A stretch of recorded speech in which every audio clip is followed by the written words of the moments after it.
2024 is looking to be far more interesting than last year's snooze fest. For one reason, and one reason only. The entire season is going to be silly season. In fact, it's already kicked off with Lewis's surprise move to Ferrari in 2025. 2024 is the first time in Formula One history that every single driver who was on the grid in the final race of last season is still on the grid for the start of this season without so much as a team change. This is a result of the insane silly season of 2022 that happened when Alpine fumbled signing Alonso and Piastri, kicking off the craziest game of musical chairs that Formula One had seen in quite some time. 2-year contracts are the norm these days, and that means that most of the drivers who signed in 2022 have until the end of 2024 to find a seat. In total, there are 13 drivers whose contracts expire at the end of 2024.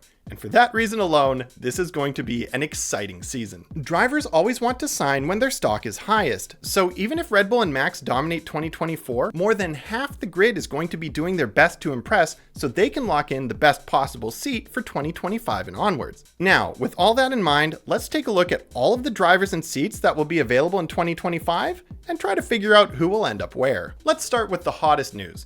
Lewis leaving Mercedes for Ferrari in 2025. I have a hunch that Lewis started talking to Ferrari during the time that he was publicly expressing frustration that Mercedes wasn't listening to his input. Given that Lewis is the most accomplished Formula One driver of all time, he's not wrong to expect the team to design the car around him, or at the very least, take his feedback into consideration.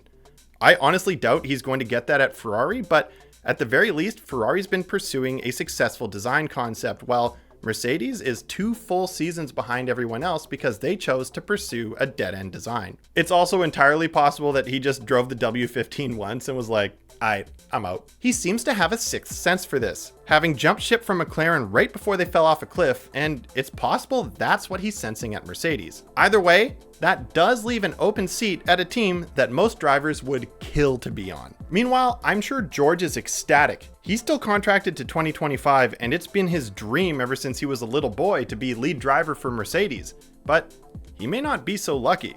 Fernando Alonso and Alex Albon are both available and definitely in contention for that seat, and I doubt either of them are going to be compliant second drivers. Albon would be a great fit since he's been thriving at Williams, but I imagine he would be pretty hesitant to leave them given that their culture is why he's been thriving. They've built the team around him. He's their star driver and leading the development direction for their car. But if there's one other team that would have a similar culture to the one that James Vowles has cultivated, it's Vowles' former team of Mercedes. James was Toto's protege after all, and I'm sure that if Mercedes could convince Albon that they have a similarly supportive environment, he could be convinced to leave. Alonso, on the other hand, may have had a lot of confidence in Aston Martin at the start of 2023, but after watching them fumble upgrade after upgrade, I'm sure that he wants a team that is more established and less of a scrappy underdog. It'll all boil down to what Toto wants, and if I'm being honest, I can't stop giggling at the thought of the conversation that's for sure going to happen between him and Mick Schumacher, where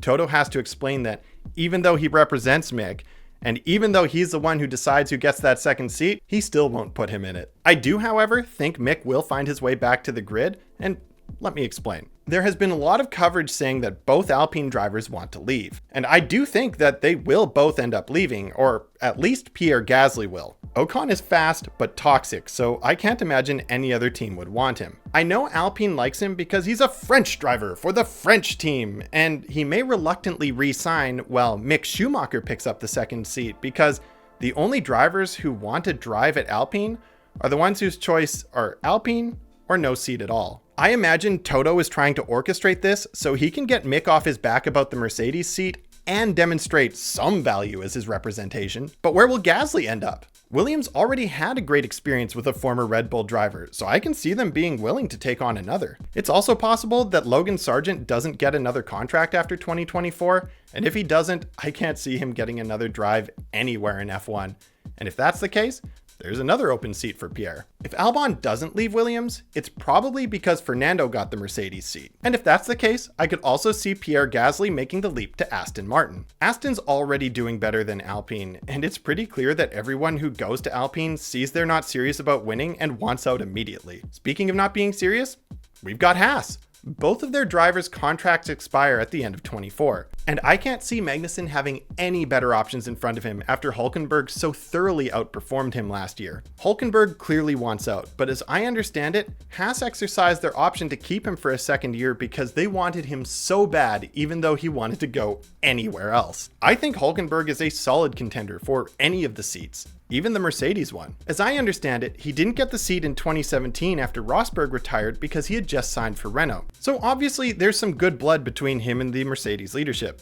Is that the opposite of bad blood? But I don't think that's the most likely outcome for him. As we all know, Audi is taking over Sauber in 2026, and German teams tend to want to launch with an all-German driver lineup. Both Bottas and Zhou have their contracts up at the end of 2024, and I just can't see Zhou getting another drive. He's been consistent, if unimpressive, and as a pay driver, I just don't think he's done enough to land himself another seat on merit. I also don't think Bottas has done all that much to impress. His contract expires at the end of 24, and if he does get another contract, I can't see it going past 26. And if Audi doesn't want him because they don't care about having someone who's been on the team for a bunch of years, I can see them wanting another German driver. Well, Mick is the obvious one, but I don't think anyone believes in him enough to give him a shot at a team that's serious about winning. But there's someone else that would be a dream to return to the grid: Sebastian Vettel. If Seb can be convinced to emulate his idol, the Michael, once more and launch a new German team with 2 German drivers, perhaps he'll get paired up alongside Nico Hülkenberg, so when Audi takes over Sauber, they can hit the ground running with 2 drivers that are established within the team and know the car. So where would Bottas go? Well, good chance that he lands at Haas or Alpine.